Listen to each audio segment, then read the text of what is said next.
আমি সর্বপ্রথম বাংলাদেশ জাতীয়তাবাদী স্বেচ্ছাসেবক দলের ৪৭তম প্রতিষ্ঠা বার্ষিকী উপলক্ষে আমার এমপি মহোদয়কে আমি সর্বপ্রথম মুবাশশির আলম ভূঁইয়া ভাইয়ের কাছ থেকে বক্তব্য দেওয়ার সুযোগ দেওয়ার জন্য আমি জাতীয়তাবাদী স্বেচ্ছাসেবক দল নাঙ্গলকোট পৌরসভার পক্ষ থেকে রক্তিম শুভেচ্ছা এবং অভিনন্দন করি।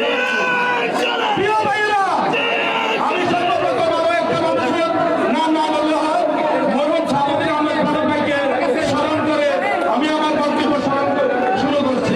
প্রিয় ভাইয়েরা, বাংলাদেশ জাতীয়তাবাদী স্বেচ্ছাসেবক দলের ৪৭তম প্রতিষ্ঠা বার্ষিকী শুভেচ্ছা জানাচ্ছি এবং আমাকে এই সুযোগ করে দেওয়ার জন্য আমি আমার এমপি মহোদয়কে আবারও শুভেচ্ছা জানাচ্ছি। এবং যারা আজকে বুঝা যাচ্ছে এমপির বাইরে কোনো কিছু চলবে না, জিন্দাবাদ, নাঙ্গলকোট পৌরসভা স্বেচ্ছাসেবক দল জিন্দাবাদ, মনির ভাই জিন্দাবাদ, জিন্দাবাদ, জিন্দাবাদ। নাঙ্গলকোট প্রতিদিন, সব খবর সবার আগে।